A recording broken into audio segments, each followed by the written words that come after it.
February, almost March, bites the cold. Take down a book, wind pours in. Frozen, the Garden of Eden. Its oil, if freed, could warm the world for 20 years and never mind the storm. Winter's after me. She's out with sheets so white it hurts the eyes. Nightgown, pillow slip blow through my bare catalpa trees. No objects here. In February, almost March, a snow blanket is good manure, a tight bound wet to move toward May. Give me lupines and a care for her growing air.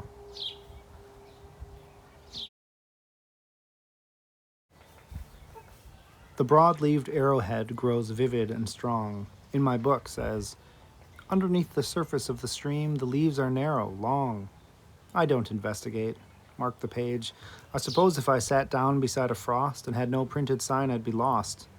Well, up from lying double in a book, go long like a tree and broad as the library.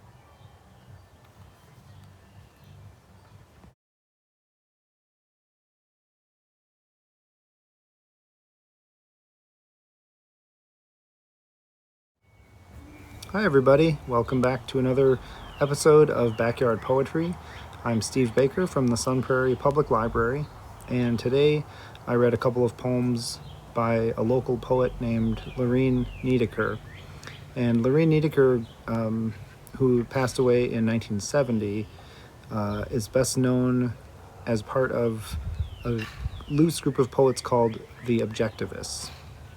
Lorine grew up on Black Hawk Island, which is a tiny piece of flood-prone land that's a few miles north of Fort Atkinson. She went to school at Beloit College, and during her 30s, she worked at the Fort Atkinson Public Library. She spent very little time outside of her hometown, but even so, she began publishing internationally in 1931 in Poetry magazine, which is out of Chicago. Niedecker had read an issue of the magazine about objectivism, which is a modernist poetry style that, I guess the idea behind objectivism was that the poem would represent an object in its most essential reality. And they rejected symbolism, metaphors, personification, the usual type of wordplay that most people think of as poetry. And so Niedecker's poems are very spare and very minimal. Most of them even lack a title. The rest of the group of objectivists were men, and they were all located in New York City. But during her time writing among them, Lorine became a well-respected and influential member of the group. After she died in 1970, her work fell into obscurity, but in recent years, she's been rediscovered by a new audience, and she has reclaimed her place in the canon of modernist poets.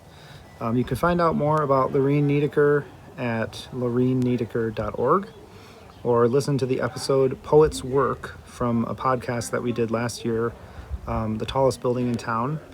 Thanks for listening today, and we'll talk to you next week. Be well.